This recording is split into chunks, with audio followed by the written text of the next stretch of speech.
turpi i Shqipërisë, turpi i njeriu dhe i njerëzimit. Çfarë manovrash bëhen kështu? Prisni, kapitulli tjetër është absolutisht po kaq, në mos më shumë. Tani ai është midis dy zgjedhjeve. Do të dorëzoj lindën, Belindën apo lindën. Lindën apo Belindën. E garantoj se drejtësisë nuk do të shpëtoj njëri. Por për ta mbyllur, disa pyetje. Vetëm disa pyetje. A ke djeniti?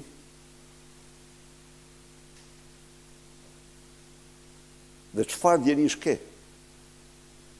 Çfarë qëndrimi ke majtë ti ndaj dy pengmarrjeve nga bashkëpunëtori yt me ngushtë Ergy Sagasi, Geron Meçes dhe Daniel Shimes? A ke djeniti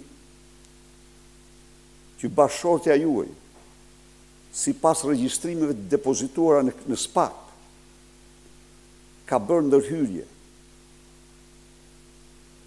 direkte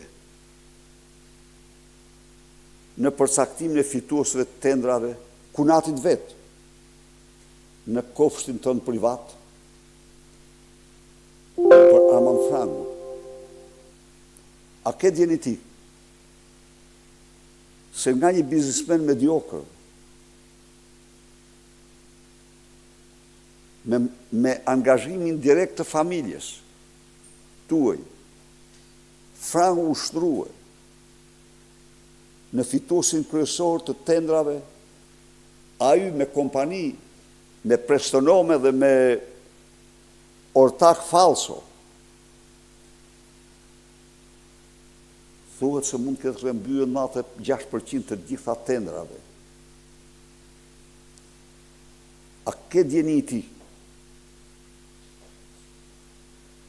për grabitjen mes rrugës të Daniel Shimes?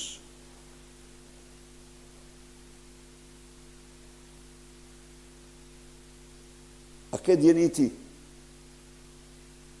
për dhunën që ushtruan ai Geron Meçes për të tërheqë të gjithë kërkesat në mënyrë që Baxhanaku yt të fitonte tendrin? Pse të dy pengjet, Geron Meçe dhe Daniel Shima, u dërguan të krye kriminali i Elbasanit dhe kreu i kartelit të rrezikshëm të drogës Suel Çela? Cili është roli i prodës së bandave në këto grabitje? Ky shteti i krimit do përballesh me të gjithë zemrimin e qytetarëve. Data 22 është fillimi i një betejës të cilën do ta fitojnë qytetarët. Kjo ngërhinë e kalbur e ngritur mbi vjedhën e shqiptarëve, mbi drogën, krimin, po shpërbëhet dhe ne do japim shtytin e fundit. Kjo ngërhinë e kalbur nuk ka më të ardhme. Pritet vetëm guximi ynë për të arkivuar në honët e turpit të historisë. Kjo është e vërteta. Nuk ndodh. Kjo që po bën Edi Rama, mban erë si një lloj grushti shteti, sepse marrja ose bllokimi i pushtetit drejtësisë, marrja mbi sipër e pushtetit drejtësisë, shënon në vetvete shteti brenda shtetit. Ne po e ndjekim, por në mënyrë absolute do i përgjigjemi me të gjithë forcën tonë. Drejtësia nuk mund të pengohet.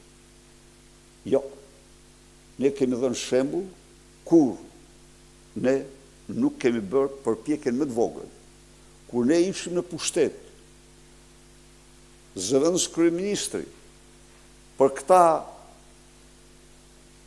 qakej që dalin studio dhe mohojnë çdo gjë dhe mbrojnë problemet e tyre me skapin, zëvendës kryeministri dha dorëheqjen pa ardhur nga prokuroria kërkesa. Pa ardhur. E 14 janar Ilir Meta. Bazuar në një dokument të manipuluar dhe falsifikuar fundë e kryer nga Edi Rama dhe Filip Çakulli. Ministrat dorëzuan imunitetin, dhanë dorëheqje. Këto ishin standardet e një vendi demokratik. Kurse ky lënd kuptohet se nuk ka nërmen do bëjnë një studim të thelluar tani, si udhëheqësi i reformë drejtësisë. Edhe populli do bëjnë një reagim të thelluar, i them unë. Përballu me popullin. Faleminderit.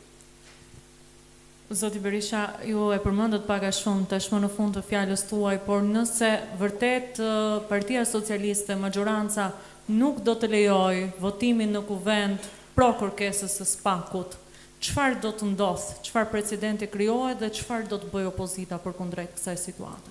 Faleminderit. E kam thënë dhe e them, gjykata kushtetuese me vendimin e vet famëzi i dha atij licencën dhe imunitetin që qeveria të vjedhë sa të mundet. Të njëjtën gjë do ta konfirmojë dhe parlamenti, opozita do bëjë gjithçka. Me të gjithë qytetarët që besojnë se Hajduti do të bëhet përgjegjës para ligjit, pavarësisht nga pozicioni që mban. Dhe ne zotojmë, i garantojmë qytetarët shqiptarë se kjo betejë nuk ndalet me kurrë gjerë në rivendosjen e votës së lirë, të drejtës tyre për të votuar të lirë, pra gjerë me largimin e këtij regjimi që de facto edhe mundësinë e fundit për të luftuar korrupsionin që është drejtësia, po e asgjëson. Zoti Berisha, një pyetje për Partinë Demokratike. Një pyetje për Partinë Demokratike. Zoti Saliani organizoi një takim dje në Elbasan dhe sekretari i përgjithshëm Zoti Noka deklaroi që takimi u organizua nga Suel Çela dhe Ervin Saliani është i vetë përjashtuar nga Partia Demokratike. Për shëndrimi Zotit Nokat personal apo për shëndrimi Partisë Demokratike? Urdhë, edhe një herë. Zoti Noka deklaroi që Saliani është i vetë përjashtuar nga PD-ja. Tani do të them një gjë. Në gjithë karrierën time politike dhe në ditët më të vështira, kur nuk kam bërë dhe nuk bëj kompromis me krimin. Kur nuk kam bërë dhe nuk bëj kompromis me krimin. Dhe në qoftë se ndjek këtë betejë, pavarësisht nga çmimi që ka patur, kam bindjen më thellë se ka qenë dhe është veprimi më i drejtë. Vija e kuqe e Sali Berishës është ndarse bashkëpunimi me krimin. Që një antari kooptuar i kryesisë dhe antari Këshillit Kombëtar të organizoj me Suel Çelen, kriminelin më të rrezikshëm të Elbasanit, kreun e njërit prej karteleve më të fuqishme në Europë, takim, kjo është absolutisht e papranueshme dhe kur nuk mund të kalojë. Në këtë kontekst, ai që nërmerr një veprim të tillë, ai të i kalon vinë e kuqe dhe ai është përgjegjës për vetë e tij. Nuk mund të pranoj kur edhe një herë. Asnjë formë bashkëpunimi me asnjë nga kartelët e drogës, as me organizatat kriminale. Për sa i përket